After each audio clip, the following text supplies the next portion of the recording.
Chris Beard. And the Ole Miss Rebels are in the Sweet 16. If I have this right, I don't think they've ever been in the Elite Eight.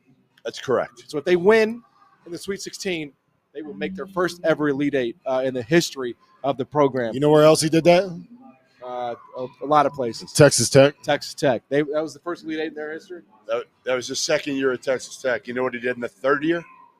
Championship. Almost won the national title. Won the national championship. You know what he was set to do you guys at keep Texas his second year? Wow. Before he got fired? You know what he was on track to maybe do?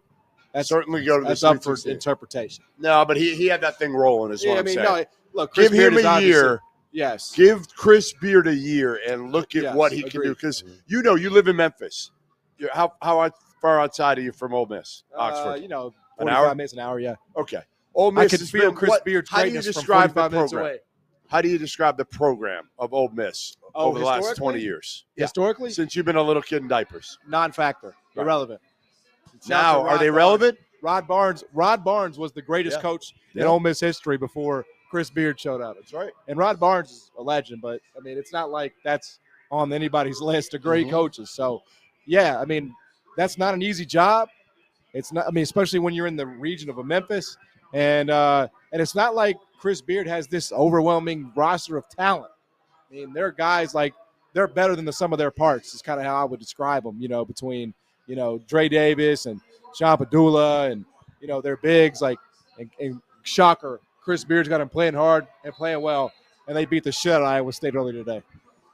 They did. Yeah. That was a little surprising. How they beat Iowa State was shocking to me. It was, but come on. They steamrolled them. They did. I'm not saying that culture program, just like Ole Miss is right now. I'm not saying they didn't steamroll them, but I don't think it's that surprising that Ole Miss kind of kicked their ass a little bit.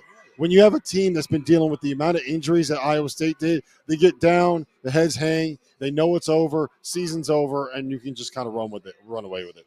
I don't know. I was a little bit surprised by but hold on. Big picture, the SEC. 7-16. First time ever, 7 teams from one league have made it to the Sweet 16. Oh, is that true? Yeah, it's a little bit different. Obviously, you've got expansion. The leagues are bigger. You've had expansion, so you can't, it's not apples to apples. But this was a proving ground for the SEC to show that you are who you said you were, and they've done that. Almost half the tournament now is SEC. That's that says everything.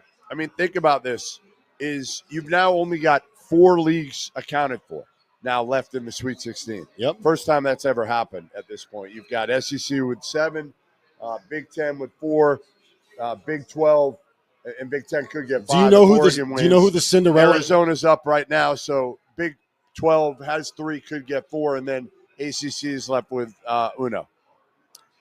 Do you know who the Cinderella is right now? Arkansas, 10 seed.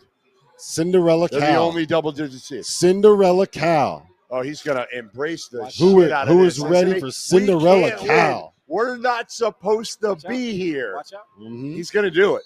He's going to buy into all that, isn't he? Absolutely. That's a problem for the rest of the tournament. Yeah. Texas Tech, I'm sorry.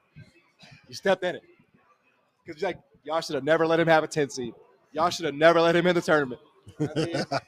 Bill Self, you should have never let him win a game. Yeah. Rick Pitino, you messed up. We talked about this before, on one of the various 26 hours we did. This is the moment that Cal lives for. He's going to go in there. He's going to convince those guys that they're you can't win. Everybody says you can't win. Nobody's giving you a chance. He's going to go in there and play he's going to make up quotes. Music. You know what I mean? They're all forsaken dogs. Nobody wanted him. Meanwhile, it's a top 15 roster with a top 15. It's just. That's the part that's comical about this, right? The part that's comical is he's still going to have NBA players. Yes.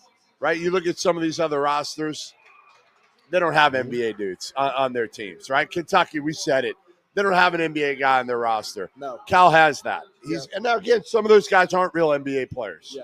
Nelly Davis would have went to the NBA last year if he was an NBA player. Right. DJ Wagner would have went to – they're not. They're good college players. Yeah. They're going to play and make some money for a long period of time, probably, G League, maybe overseas, whatever it is.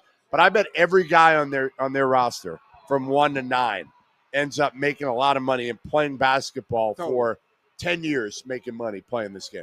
Totally. I think it's just so good that somehow both Arkansas and Kentucky won their coaching searches. I didn't think that was possible. I thought there had wild to be a winner and loser, but somehow they both won. It's wild when you think about it, right? None of this happens if Eric Musselman doesn't decide that he wants to go and live in Southern California. That's the loser.